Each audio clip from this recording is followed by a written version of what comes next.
Gymnasium of the Kinosaries, one of the many places where philosophers came to enrich the mind and enlighten the spirit.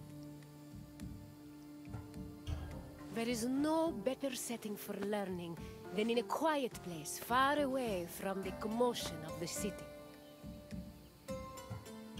Education held a very important place in Greek society. The most prominent educators were philosophers, whose teachings ranged from everyday rituals to the makeup of the universe. Once your tour is complete, come find me, and we can discuss what you've learned. Farewell for now, wanderer.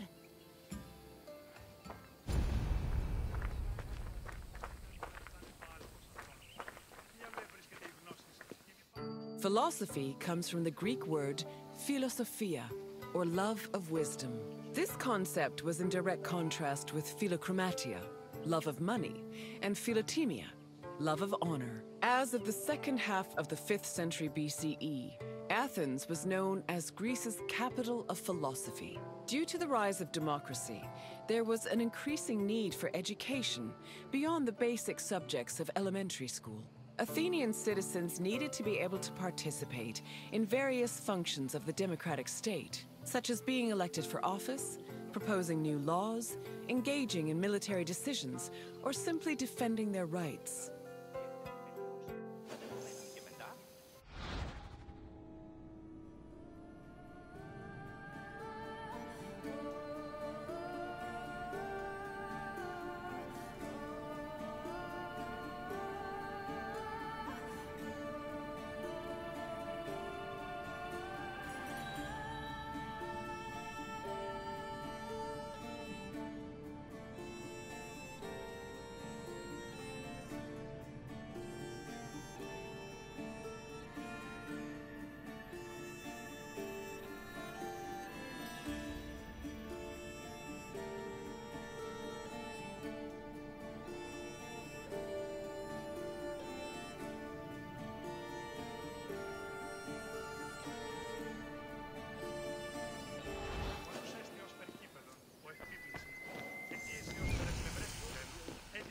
Originally, Athens had no official school buildings for higher education. Sophists and philosophers taught either in private homes or in public spaces like the theater.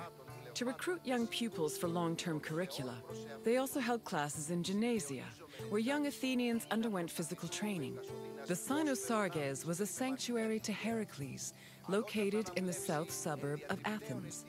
At the beginning of the 4th century BCE, Antisthenes used this sanctuary as a teaching spot for his school of philosophy, the aptly named Cynicism.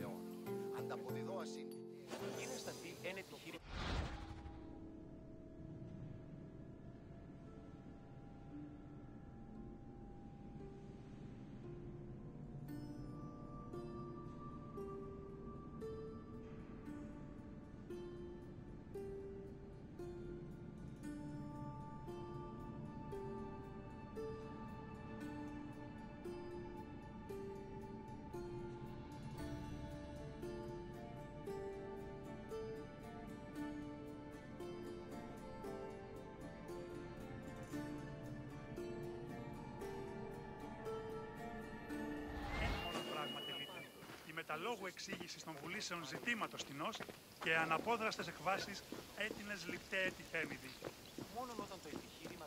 Any free citizen was allowed to involve themselves in the Athenian democratic process.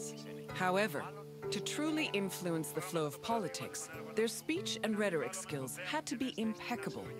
As a result, many sophists taught subjects like logic, reason, and eloquence. These were meant to help students achieve arete, or excellence. But this specific concept of excellence was often challenged, especially by other philosophers.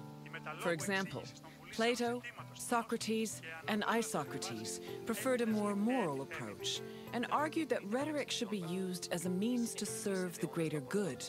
Socrates and Plato went even further, declaring that philosophy and wisdom were not only useful tools, but also ethical virtues.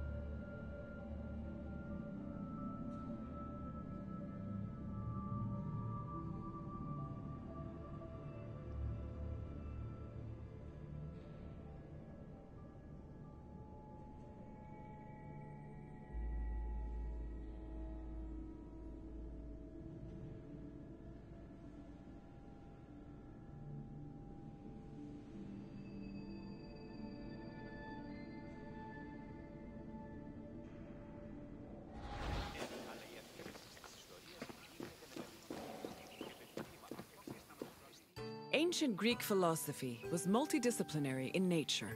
In addition to wisdom and logic, philosophers also studied and taught math, geometry, music theory, and even medicine. For example, the philosopher Prodicus wrote a treatise called On Human Nature, where he outlined various explanations on human physiology. Philosophy's influence was also great enough to affect medicine. Hippocratic physicians were known to incorporate philosophical ideas into their work, and the treatise On Airs seems to be influenced by pre-Socratic theories on air being the first principle of the universe.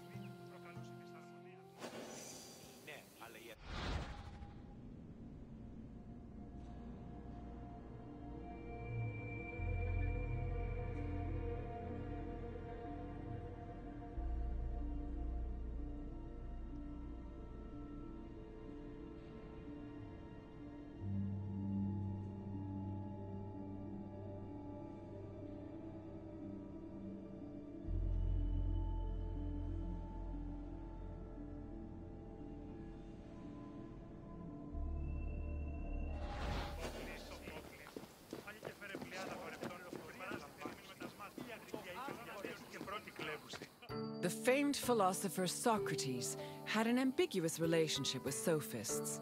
In Plato's dialogues, Socrates is portrayed as being in constant opposition with the famous sophists of his time.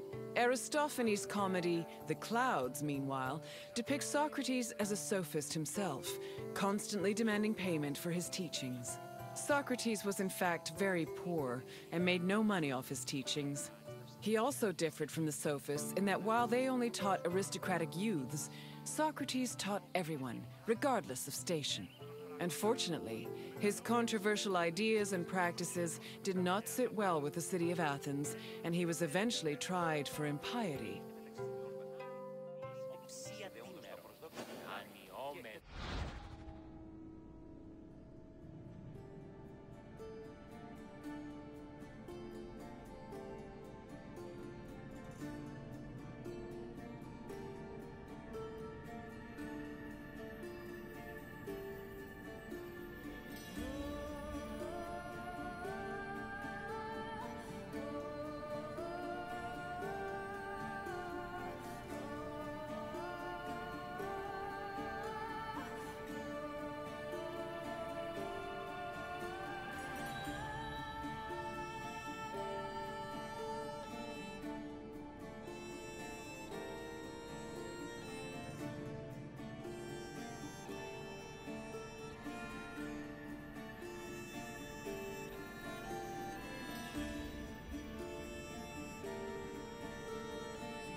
Philosophy was not only a collection of ideas, but a way of life.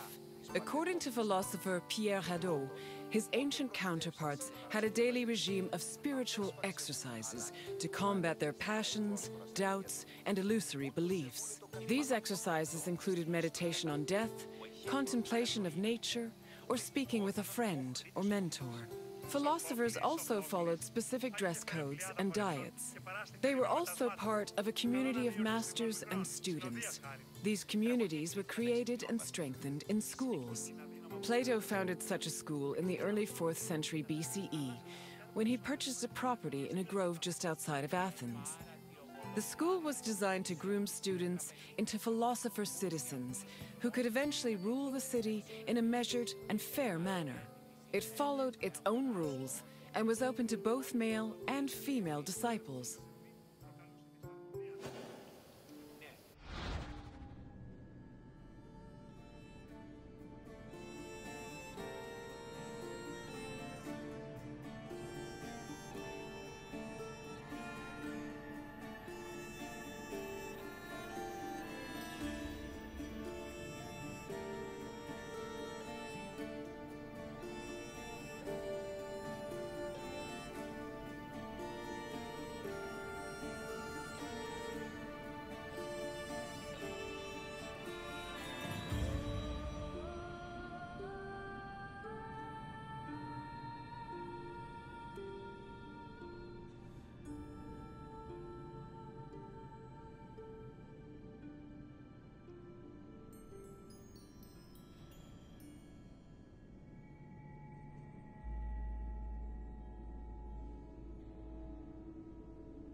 I can tell by the crease in your brow that you're already puzzling over the new things you've learned.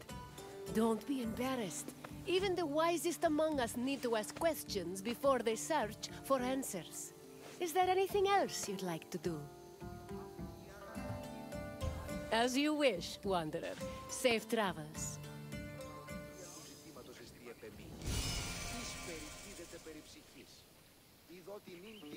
Μόνον το σώμα τούτο παρέχομαι. Ή εξαναγεγέννη με ου μέμνη με των προγενεστέρων σωμάτων. Ου δίκα η βράχης παραδηλώσει της